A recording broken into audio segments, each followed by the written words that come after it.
Jai Hind, dear children. Welcome back our next class. In this class, we are going to learn about history, 5th chapter, when people rebel, 1857 and after.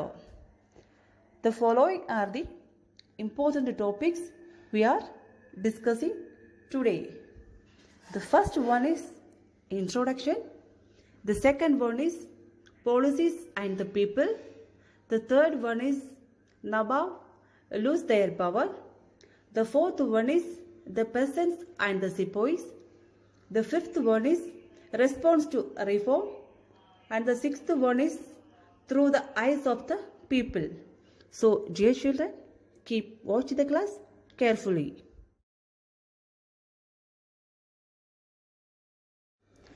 Before moving directly to the chapter, first we must know about a small introduction about this topic.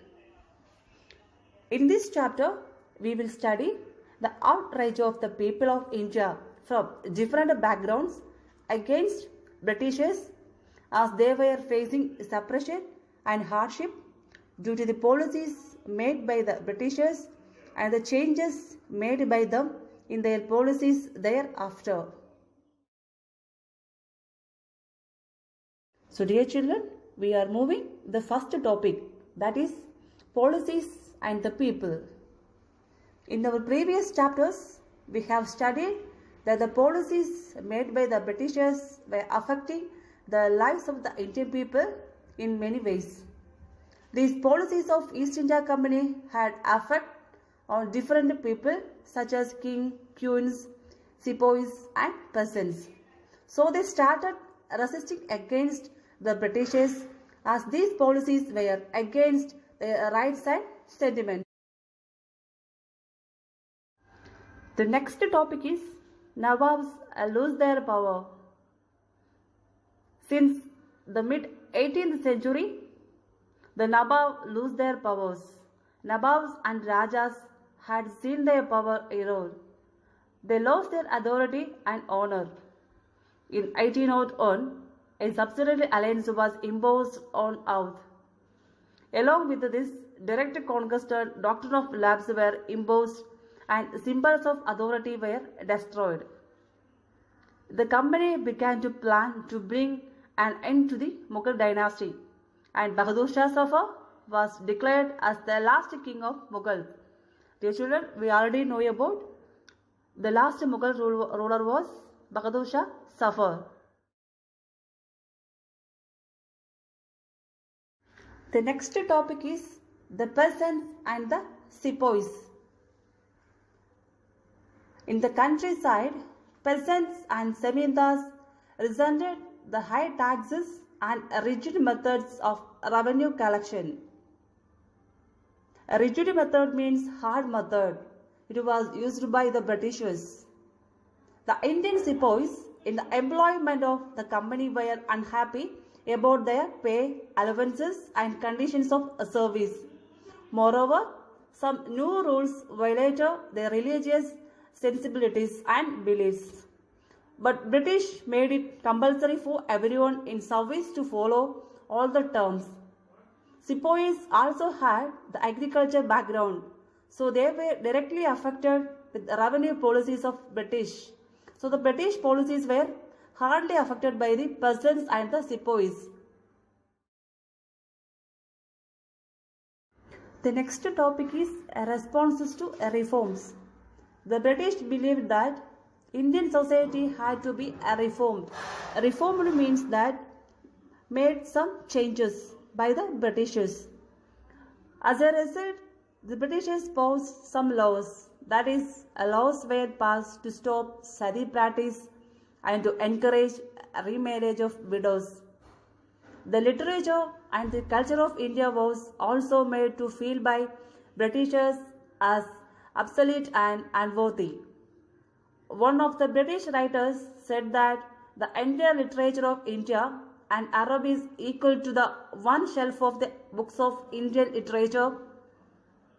So Indian took these reforms as offense to their culture and heritage and considered them as subordination of religious practices and opposed them. So the laws passed by the Britishers, it is insulted to the Indian people because they believed that these reforms are as offences to their culture and heritages. As a result, they means the Indian people oppose the Britishers. The last topic is through the eyes of the people. People concerned that the English were determined to wipe out the religions of Hindu and Muslims and wanted the whole population to be converted in Christianity.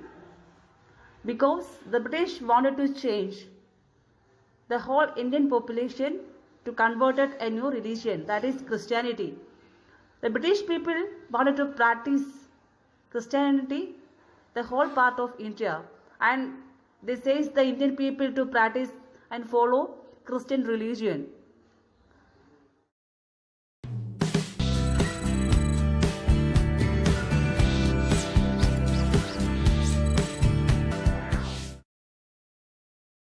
In this module, you will learn about the start and the spread of the revolt of 1857. This is Hari Shankar, a sepoy of the Meerut regiment, who participated in the revolt of 1857. Hari Shankar has written his experiences of the revolt. Let's hear his account of the Great Rebellion. I cannot recall a movement or revolt in the past that was as massive as the revolt of 1857. This revolt can aptly be termed the first war of Indian independence against the British.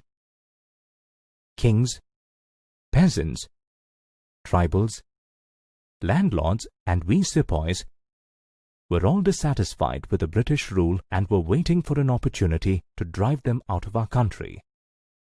All the sepoys were really angry with the seizure of Awadh, and that's when we decided to plot against the government. However, the start of the revolt was on the 29th of March, 1857, when Mangal Pandey, a young sepoy of the Bengal Native Infantry, attacked his officers. He was against the use of the new cartridges, rumored to be greased with cow and pig fat. Even we were told to use these cartridges, which had to be opened with our mouth, and this was against the religious beliefs of both the Hindus and the Muslims. Angry with Mangal Pandey's act, the British officers hanged him to death. A few days after his death, some sepoys of our regiment refused to participate in the army drill and protested against the cartridges. The British officers didn't take this lightly. They dismissed these sepoys and jailed them. However, other sepoys of our regiment, including me, released the imprisoned sepoys and attacked the British officers. We also captured their ammunition and set their buildings and properties on fire. We were determined to bring an end to the British rule and make Bahadur Shah Zafar our leader. The regiments in Delhi got the news of our arrival and they rose up in rebellion. This time too, we killed many British officers, confiscated their ammunition and set their buildings on fire. We then marched towards the Red Fort to meet Bahadur Shah Zafar. However, the emperor was against the idea of challenging the British.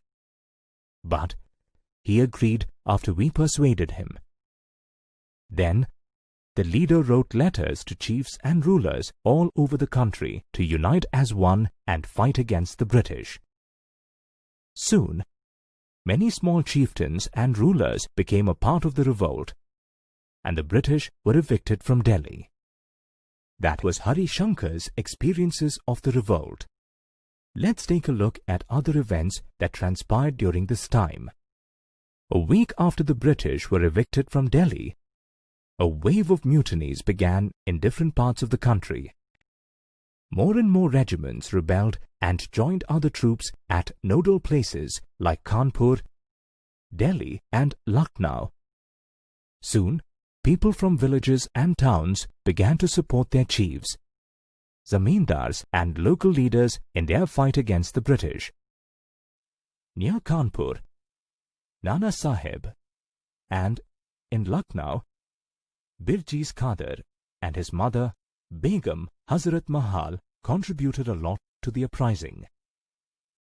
Meanwhile, in Jhansi, Rani Lakshmi Bai, Tantia Tope and the sepoys together fought against the British. The British had a tough time combating these rebel forces and lost many battles.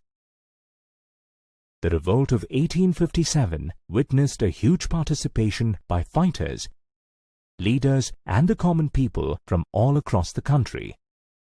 The revolt scared the British and shook the very foundation of their rule in India.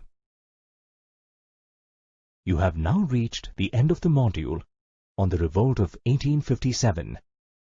In this module, you learnt that the revolt of 1857 was one of the first wars of independence that the Indians waged against the British. The sepoys wanted to put an end to the British rule and make Mughal Emperor Bahadur Shah Zafar their leader. Nana Sahib, Birjis Khader, Begum Hazrat Mahal, Rani Lakshmi Bai, and Tantia Tope were a few leaders who played an important role in the Great Rebellion. The revolt of 1857 also saw the emergence of many leaders like Ahmadullah Shah, Bakht Khan and Kunwar Singh.